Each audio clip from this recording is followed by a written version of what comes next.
Hey there, YouTube. Anton here.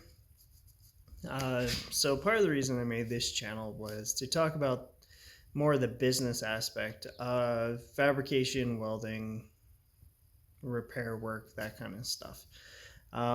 So what I wanted to talk about today is, so you want to take that step from being an employee, you want to break out and start being self-employed. And so when you do that, there's a lot of other things to consider um, when you're taking that step. So, first and foremost, uh, are you a good welder? Are you competent? Um, that's ultimately the first thing. And so, this video is really geared more to the people who are uh, who who've been in the trade, have some years under their belt and are ready to take that next step. So let's just say, yeah, you're competent, you're good, um, your stuff's not cracking, uh, you're able to fix things. So the next question is, do you have the equipment and the tools? Um, because uh, unlike working for somebody, you are responsible to supply all the equipment that's required to complete your job in a timely fashion. Now, uh, and that can be fairly expensive, actually. If you think about it, up here in Canada, uh, a Miller XMT and a wire feed can go for $7,000. And so, and then you're looking at a portable, um, or quite possibly a portable. Uh, so the various welders, AC, TIG, high frequency, uh, material handling equipment, material processing equipment, you know, all these different tools that you need to be able to use your skill set beyond just a grinder and a chipping hammer. The next question is, do you know your regulations? Do you know, here in Alberta, if you want to work in the welding trade in a commercial capacity, you actually have to be a registered apprentice. And to run a business, you actually need to be a journeyman, um, or be working under a journeyman. There's a little haze there.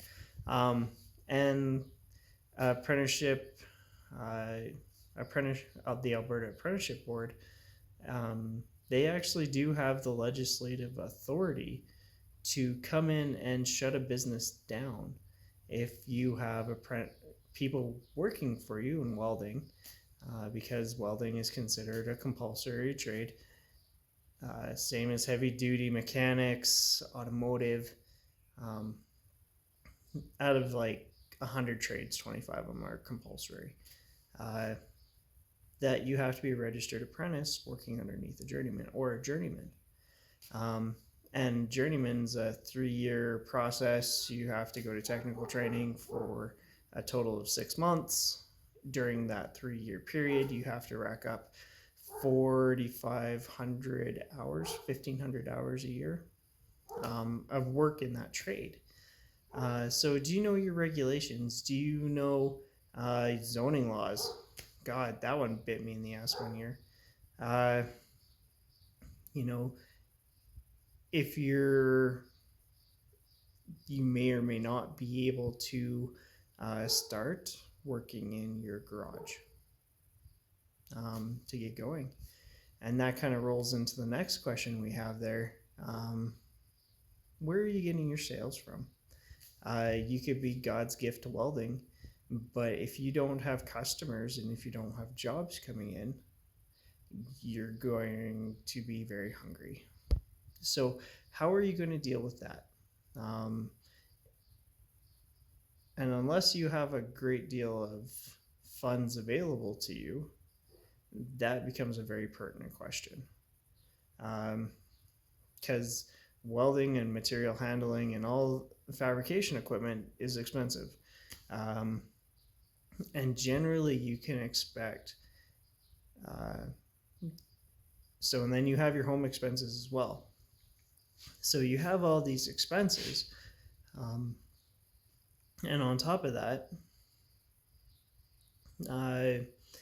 you also, at least in my area, neck of the woods, Western Canada type deal, in the fabrication industry, you're also expected, or quite often, expected to carry the material and labor costs at least 30 days. And if you're dealing with stuff in the oil patch, you could be 90 to 120 days. So how are you going to finance getting started? A lot of people say you need to have at least 6 months of your personal expenses. That's rent or mortgage, all these expenses in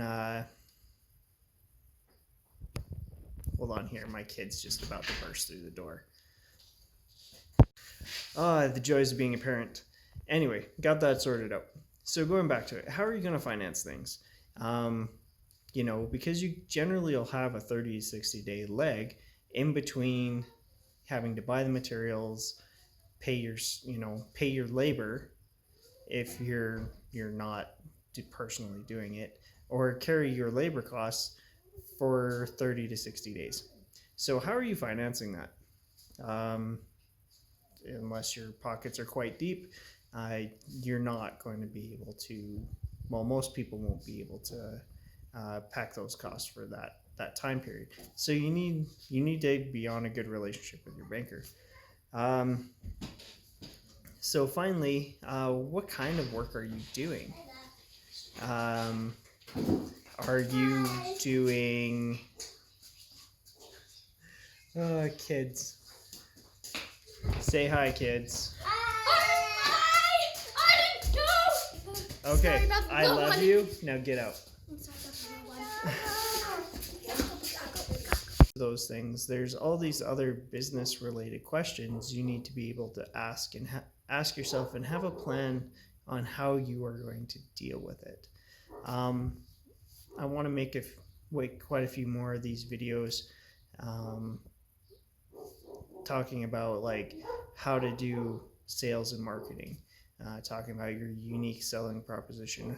How are you going to differentiate you from all the other welders? Because let's face it, at the end of the day, the vast majority of us are competent. There's some God's gift to welding kicking around, but at the end of the day, people don't necessarily want to pay for stuff that's going on to weld porn. They want to get their stuff fixed properly so it's not going to break. And the vast majority of competent welders are able to do that.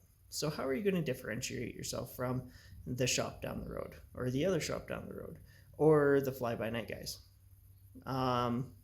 who don't have the same expenses as you because you're running a legit operation?